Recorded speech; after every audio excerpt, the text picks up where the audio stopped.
দুর্গাপুরে ফসলি জমি জবরদখলের চেষ্টায় প্রতিপক্ষের হামলায় আহত 4। বিস্তারিত দেখুন বিশেষ প্রতিবেদনে।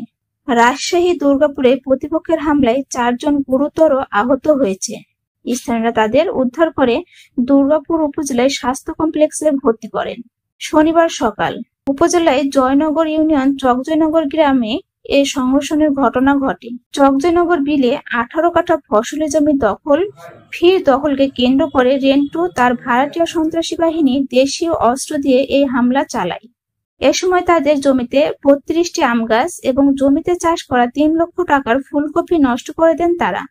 সূত্র বলেছে, শাকির ও হালিম তাদের বাপদাদার ওয়ারিশ সূত্রে এই সম্পত্তির মালিক। তারা দীর্ঘদিন ধরে জমিতে আবাদ করে আসছিলেন। তবে আওয়ামী লীগ সরকার থাকাকালীন ক্ষমতার অপব্যবহার করে একই এলাকার রেন্টু, আজাদ, জাহাঙ্গীর সহ বেশ কয়েকজন জমি দখলে নিয়েছেন। গত 5 আগস্ট ক্ষমতার পট পরিবর্তনের পরে পুনরায় এই জমি শাকির সহ সকল ওয়ারিশ দখলে নিয়ে ফসল চাষ করেন।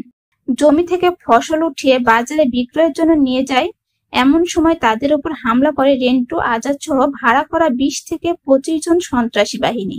হাসপাতালে ভর্তি আহত হালিম বলেন, দাদারা করে আসতো, তারপরে বাপ পাইলো, বাপ থেকে আমরা পানো করে আসছি। এখন এই জমিটা আওয়ামী লীগ সরকার যখন ক্ষমতা ছিল তখন মন করেন যে ওরা যুদ্ধ করে ভাঙ্গা দখল করলো, দখল করে খেলো 17 বছর করে খেলো।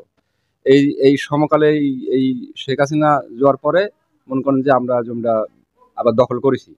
দখল করিলে আমরা চাষাবাদ কারবার শুরু করেছি। এই সময় ওরা আসে আবার মন করেন যে ওই জমিটা আসে আবার জোর করে ভাঙচুর করে দখল করলো। ওই জমিতে আমার কফি লাগানো ছিল, 1 বিঘা মাটিতে কফি লাগানো ছিল। মনে করেন যে তা কমপক্ষে 3 লাখ টাকা দাম লাগবে। এখনকার বাজার হিসেবে কফির যে দাম 3 লাখ টাকা দাম লাগবে। আমাদের মারিছে এগুলো হাঁসা মারিছে, এগুলো হাঁসা মারিছে। আর ওই যে ওই রূপালী আমের গাছে যে চারা যে বাদ্দা যে লাঠি ছিল, ওই লাঠি ওরা হাঁসে দিয়ে কাটি দিয়েছে। কাটি দিয়ে বাইরে ছুটতে পারছে না, পরিস্থিতি এরকম ভাব। লাঠিতে পিঠে বেড়েছে আর হাঁসে দিয়ে এগুলো ছোট আছে। শাকির বলেন, তোরা গাড়ি টাড়ি নিয়ে এসে ওই কপির ভাঙ্গে চুইরে সব ভাড়াইটা গুন্ডা লিয়েছিল, সব দলবল বাহির গ্রামের লে এসে ভাঙ্গে চুইরে সব থিয়েটে ডুলে আমের গাছ ছিল, মোটামুটি 30টা গাছ ছিল জমিতে লাগানো।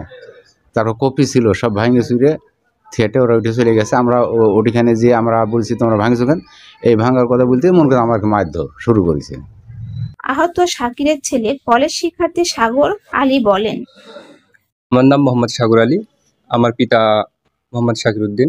জমি জমা নিয়ে পারিবারিক একটা সমস্যা ছিল, যার প্রেক্ষিতে আপনার ছাত্রলীগের ছেলেরা ওনারা ভাড়াটে গুন্ডা আনছিল।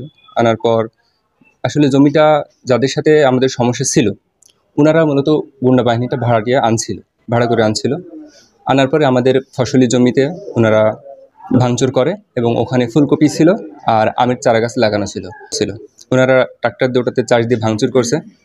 অতঃপর আমার বাবারা বা যাদের জমি তারা বাধা দিতে গেলে ওদেরকে তাদের লোকজন দিয়ে মারধর করে এবং তিনারাও মারধর করে।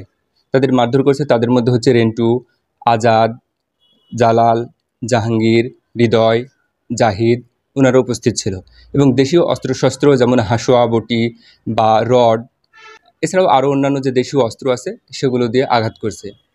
হাসোয়া দিয়ে আঘাত করার ফলে আমার বাবার চোখের উপরে খাম হয়ে গেছে। এ বিষয়ে জানতে চাইলে অভিযুক্ত রেন্টুকে মুঠোফোনে কল করা হলে তিনি সাংবাদিক পরিচয় পাওয়ার পরে কলটি কেটে দেন। এর জন্য তার বক্তব্য পাওয়া যায়নি। এ বিষয়ে দুর্গাপুর থানা অফিসার ইনচার্জ তুরুল হুদা মুঠোফোনে বলেন, ওদের 999 গাড়ি গেছিল একজন, ওনার নাম্বারটা নিতে পারেন। ওরা সম্ভবত মেডিকেলে ভর্তি হয়েছে, এখন অভিযোগ দিয়েছে কিনা আমাদের জানা নেই। কোনো ব্যবস্থা তো এটা আপনার আইনগত ব্যবস্থা নিব আমরা।